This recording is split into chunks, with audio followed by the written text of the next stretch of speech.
Assalamualaikum warahmatullahi wabarakatuh. Alhamdulillahirabbil alamin. Berjumpa lagi kita pada pagi ni. Alhamdulillah kita dapat bersama-sama dalam sesi tafsir One Day One Page. InsyaAllah satu hari satu muka surat. Kita akan cuba untuk bersama-sama melihat apakah yang dikatakan oleh Allah Subhanahu Wa Taala, apakah yang disebutkan oleh Allah Subhanahu Wa Taala, apakah yang diceritakan oleh Allah Subhanahu Wa Taala kepada kita di dalam muka surat ini, insya-Allah. Semoga kita akan dapat tetap bersama-sama. Insya-Allah hari ini 11 hari bulan Rabiul Awal. Hari ini 11 hari bulan Rabiul Awal dan esok adalah 12 hari bulan Rabiul Awal. Akan dirayakan di sini di Bandar Seri Begawan, sempena kelahiran Nabi kita sallallahu alaihi wasallam, sempena Maulid Nabi sallallahu alaihi wasallam. Alhamdulillah hari ini insya-Allah kita bersama-sama 28 hari bulan Oktober tahun 2020. Insya-Allah hari ini kita akan bersama-sama pada muka surat 474 kepada sesiapa yang mempunyai mushaf di hadapannya, sesiapa yang mempunyai kelapangan untuk membuka mushaf, sila buka mushaf insya-Allah muka surat 474 474. Kita akan baca hari ini surah Ghafir daripada ayat 59 sehingga ayat 66 insya-Allah. Okey, jadi insya-Allah kita akan mula membaca insya-Allah daripada permulaan surah ini, dan kita akan cuba tengoklah nanti kan pengertian-pengertian, pengajaran yang boleh kita ambil daripada surah ini insya-Allah. A'udzubillahi minasyaitonirrajim. Innas sa'ata la'atiyatul la raiba fiha walakinna aktsaran nas la yu'minun. Sadaqallahul azim. Ayat hari ini kita akan baca dimulai dengan ayat 59 daripada surah Ghafir ini. Kita ingatkan kembali, iaitu surah Ghafir ini adalah satu surah yang menceritakan tentang dakwah, iaitu kepentingan dakwah dan kemudian kepentingan kita ini menyerahkan kepada Allah Subhanahu Wa Taala hasil dakwah yang kita lakukan.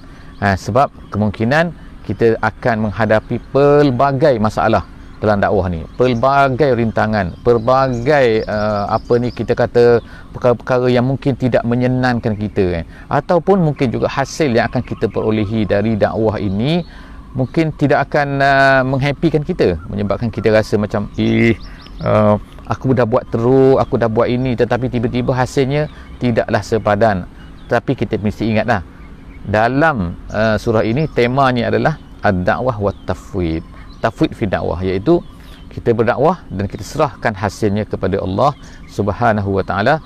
Allah yang lebih tahu kan apakah yang cantik, apakah yang terbaik. Jadi apa yang telah Allah Taala tetapkan itu adalah sebenarnya yang terbaik untuk manusia.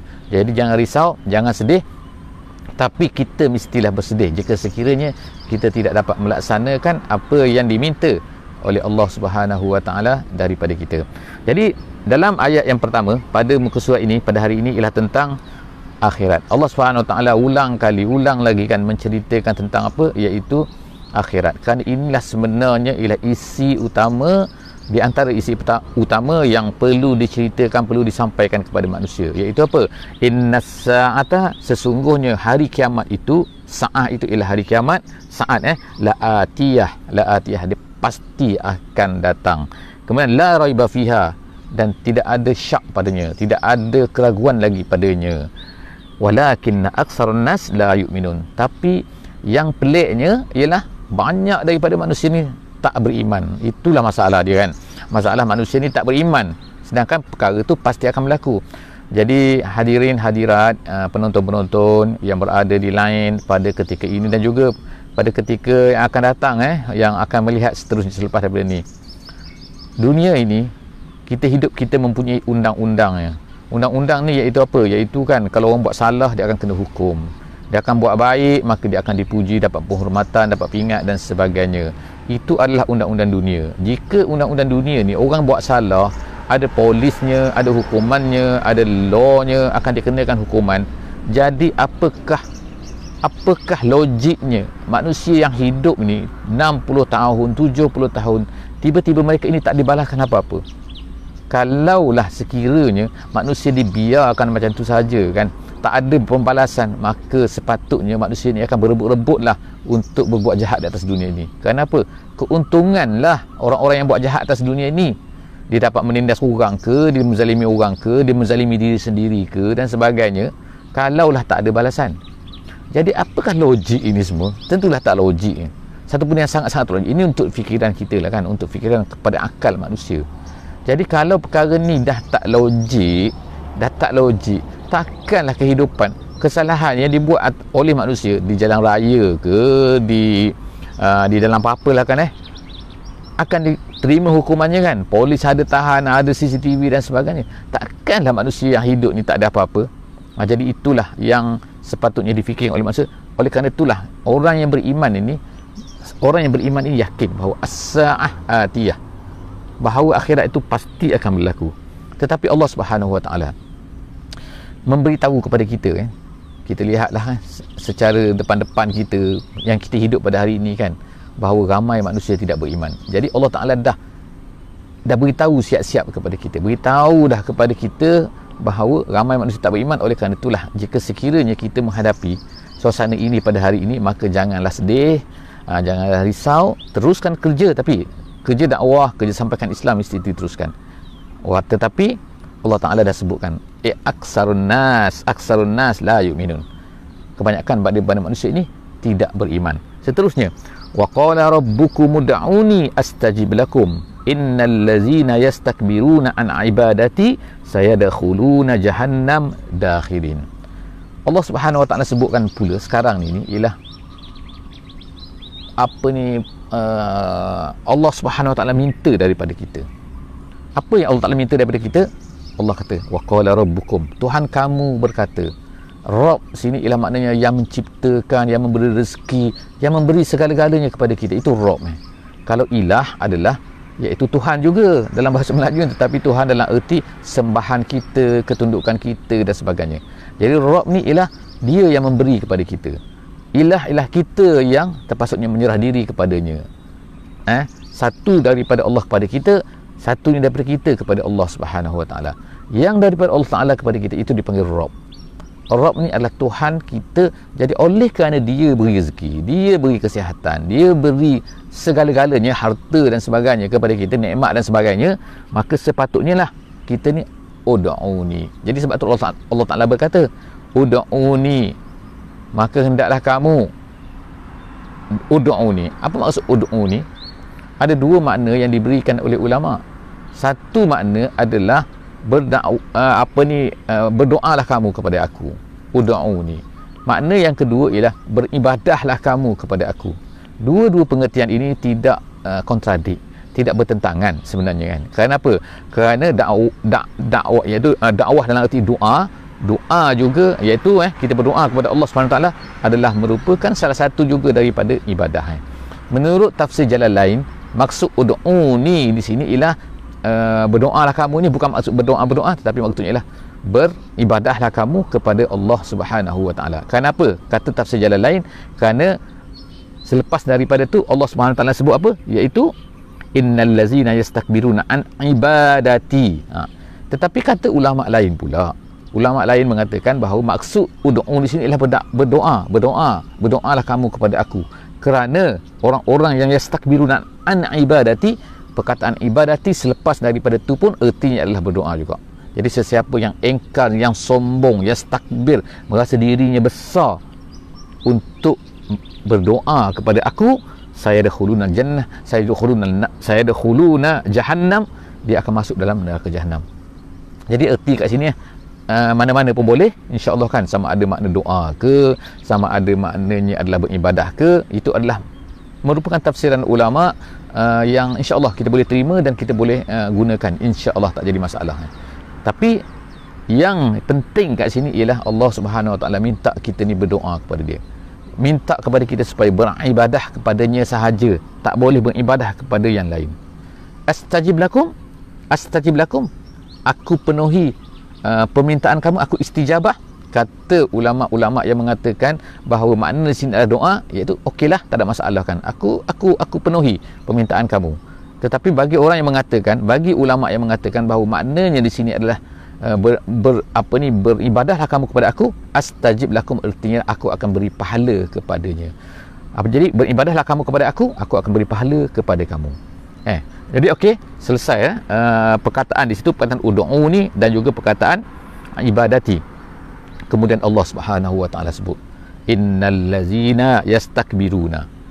Kita dah jelaskan sebelum daripada ni apa maksud yastakbir. Daripada perkataan besar, kemudian ditambahkan alif, ditambahkan sin, ditambahkan tak, yastakbir, istakbara. Jadi istakbara ni ialah apabila seseorang itu merasa dirinya besar. Dia bukan besar. Kenapa? Dia merasai besar kerana perkara-perkara yang diberikan oleh orang lain kepadanya. Manusia ini, kekuatannya, kecantikannya, suaranya sedap, kepandaiannya dan sebagainya, itu adalah pemberian Allah Subhanahu wa taala. Tapi kenapa manusia ni tiba-tiba dia merasa besar kerana apa yang diberikan oleh orang lain kepadanya? Allah Taala beri kepadanya. Allah Taala tu bukan orang tapi maksudnya Allah Taala beri kepadanya. Tiba-tiba dia merasa besar dengan apa yang diberikan oleh Allah Subhanahu wa taala. Sebab itulah dipanggil yastakbir, merasa besar, merasa sombong lah, kita terjemahan kita kan. Jadi orang-orang yang sombong, orang-orang yang engkar, orang-orang yang tidak mahu ibadah kepada Allah Subhanahu wa taala, Allah Taala kata apa? Saya ada khuluna jahannam, dia akan masuk ke jahannam. Ada satu bacaan dia baca sini, dia baca sayudkhuluna jahannam. Sayudkhuluna artinya dia akan dimasukkan, saya ada khuluna dia akan masuk. Jadi satunya dimasuk, satunya masuk. Jadi dua-dua tu adalah bacaan, tulisannya sama. Saya ada khuluna jahannam dakhirin. Allah Taala sebut ni dakhirin. Dakhirin artinya saghirin, iaitu rendah, hina. Kenapa? Kerana dia ni yastakbir, kerana dia ni sombong, kerana dia ni rasa megah sangat, rasa sangat kerana rasa melampau tinggi sangat. Jadi Allah Taala hina dia. Jadi itulah padanan yang cantik kan. Di dunia dia merasa yastakbir, di akhirat dia akan dakhirin, dia akan dimasukkan dalam keadaan yang sangat hina.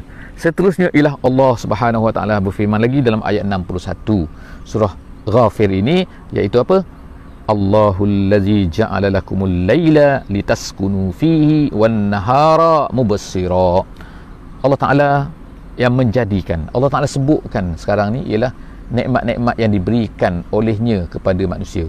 Jadi Allah Taala beri banyak kepada manusia ni. Di antara perkara yang perlu sangat oleh manusia ni ialah apa? Iaitu malam dan juga siang. Apa malam dan siang ni? Waktulah.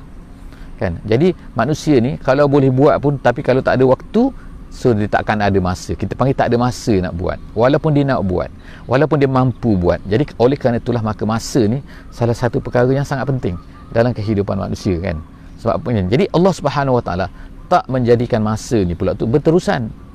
Berterusan apa? Iaitu contohlah kata malam tu berterusan malam. Sarmadan dia panggil dalam ayat yang lain kan. Apa kata kalau Allah Ta'ala jadikan siang ni sarmadan sehingga hari kiamat, ataupun Allah Ta'ala menjadikan malam ini sarmadan ila yaumil qiyamah, apakah jadi?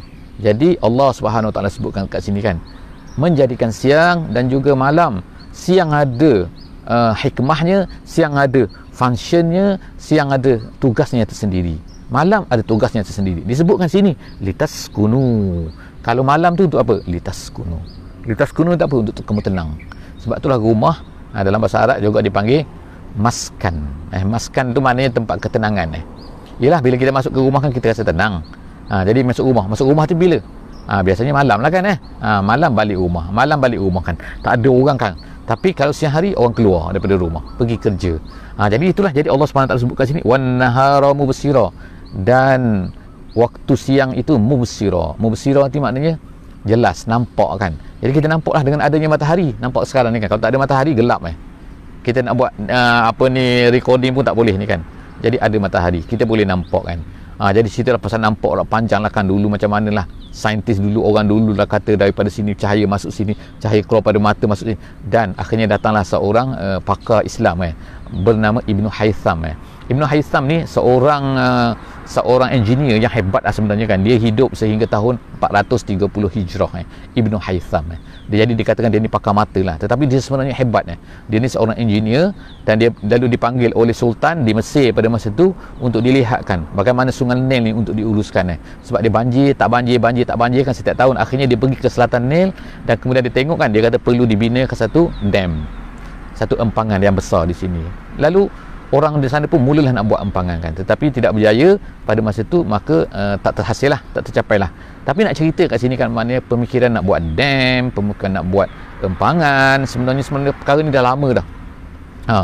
Akhirnya manusia barulah boleh buat dam tu pada tahun 1960-an di negeri Mesir tu. Nampak tak kan, lebih kurang 1000 tahun dulu lagi engineer Islam itu. Okey, nak cerita pasal Ibnu Haytham tapi kita nak cerita sini ialah tentang apa ni, pasal mubsirah. Mubsirah ni nampak jadi Allah Ta'ala jadikan nampak supaya kita ni mudah nak buat kerja, mudah kan. Kalau gelap susah nak buat kerja, sebab itulah semua tutup pada waktu malam kan, kecuali dapat cahaya yang sangat terang kan.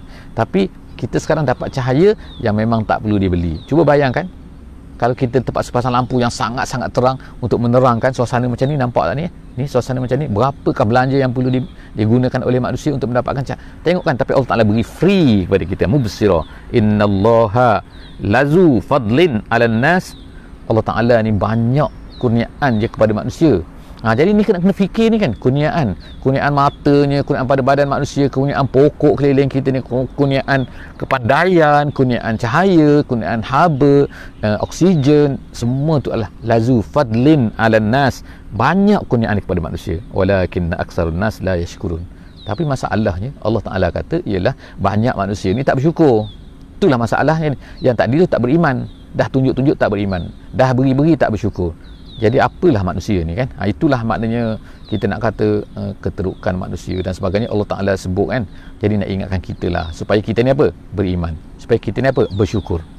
Kemudian zalikumullahu rabbukum khaliqu kulli syai' la ilaha illahu fa anna tufakun. Itulah Allah, dia Tuhan kamu, dan sepatutnya lah apa kan, dia menciptakan kamu, menciptakan segala sesuatu. Sepatutnya tidak ada Tuhan melainkan dia, tidak ada yang patut kamu sembah. Dia dah beri kepada kita, kenapa kita pula pergi sembah yang lain?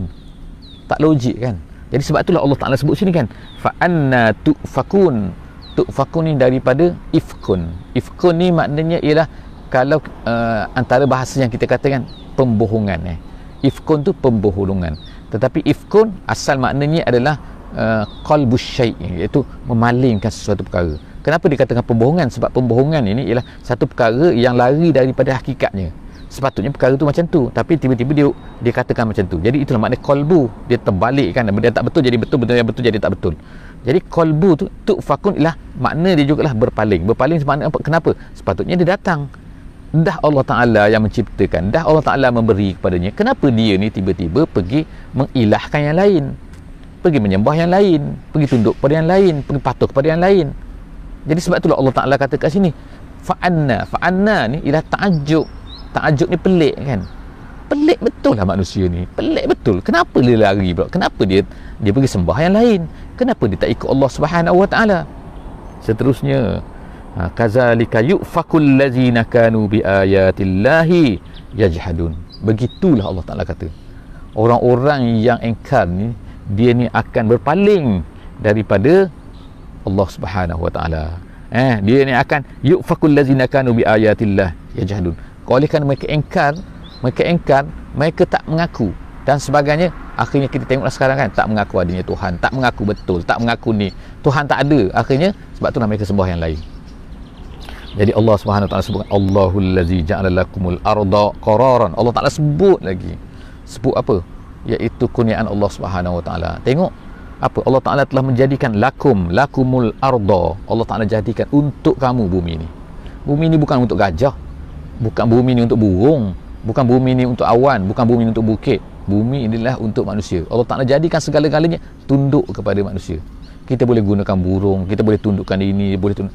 Jadi kita pun baca subhanallazi sakhkhara lana, yang menundukkan kepada kita Allah Ta'ala tundukkan binatang ni besar, kuda tu besar tapi dia tunduk kepada manusia, gajah tu besar dia tunduk kepada manusia, ikan paus di lautan kan, walaupun dia besar manusia boleh buru dia, boleh ambil, boleh gunakan dan macam-macam lagi lah kan. Jadi dunia ni lah lakumul arda. Kemudian Allah Ta'ala sebutnya qararan, sebagai tempat menetap. Manusia kan nak pergi ke Mars, nak pergi ke Marikh, nak pergi ke bulan kan, nak buat apa cari kat sana kan, sana tak ada oksigen, tak ada ni, tapi macam-macam lah. Manusia tu kadang-kadang dia buat tinjauan-tinjauan menghabiskan duit yang banyak tu kadang-kadang termasuk dalam tu ialah untuk menunjukkan kehebatan dia, untuk takaburnya dan sebagainya kan. Sedangkan kalau kita tengok di bumi ni sangat banyak lagi bumi yang kosong kan, bumi yang terhampak ini. Ada tempat di mana, tempat yang mana manusia yang ramai tapi tempat tak cukup. Ada tempat di mana tempatnya besar tetapi manusia tak ada. Jadi tengok pembahagian atas dunia ni masih lagi sebenarnya banyak tak stabil ni. Jadi macam-macam lah, oleh kerana penjajahan, oleh kerana ni kan manusia ni ada yang merasa takabur, merasa bangga menundukkan orang lain, menghinakan orang lain, dia rasa dia ni lebih hebat daripada orang lain dan macam-macam lagi lah. Maka perkara-perkara itu menyebabkan berlakulah ketidakstabilan. Tapi Allah Subhanahu Wa Taala sebut sini, semua bumi ni Allah Taala ciptakan untuk kita sebagai qarar, sebab tempat untuk istiqrar, sebab tempat untuk kita menetap atas muka ni. Boleh gunakan tempat ni. Was-samaa binaa. Kemudian Allah Taala jadi was-samaa binaa. Binaa tu ialah langit ni Allah Ta'ala jadikan was-sama'ah, langit, heaven ni, kemudian binaa. Binaa itu qubbah. Kalau dalam setengah seperti jalan lain disebut apa ni, binaan tu ialah qubbah. Qubbah ni ialah satu benda yang melengkung. Kita tengok kan melengkung, nampak tak langit kita melengkung, macam melengkung kan, tunduk sana, tapi sebenarnya tidak. Tapi bila kita tengoklah ahli sains kata oh dia ni bulat macam tu, macam melengkung lah. Kita duduk di sini kita nampak dia macam tu, kita nampak di sini kita macam tu. Tapi tak ada tiang, tak jatuh-jatuh. Awan tak jatuh-jatuh. Langit tak jatuh-jatuh kan. Adalah dia punya orbitnya, adalah gravitinya dan sebagainya yang menjadikan Allah Ta'ala menjadikan itu semua tanpa tiang. Bi ghairi amadin tarawunha. Yang kamu tengok tak ada tiang pun. Jadi kemudian Allah Ta'ala sebut sini kan. Allah Ta'ala sebut lagi apa kan? Kemudian wasawwarakum. Kemudian kamu pula Allah Subhanahu Wa Ta'ala sawwa tu maknanya ialah membentuk kamu, membuat gambar, membina satu bentuk untuk kamu. Fa ahsana suwarakum, dan kemudian dicantikkan. Jadi Allah Ta'ala jadikan kita ni lah fi ahsani takwim. Ahsani takwim, kita ni sebaik-baik kejadian, bentuk. Allah Ta'ala ciptakan kita ni. Wa razaqakum, kemudian beri rezeki pula pada kita. Nampak tak kan? Menjadikan langit untuk kita, menjadikan bumi untuk kita, menjadikan kita ni dengan bentuk-bentuk yang terbaik. Kemudian beri rezeki pula, wa razaqakum minat thayyibat, daripada yang baik. Kita tak makan benda-benda kotor kan. Allah Ta'ala bagi benda yang baik ni banyak kan. Kenapa perlu pakai yang kotor? Perlu najis kan.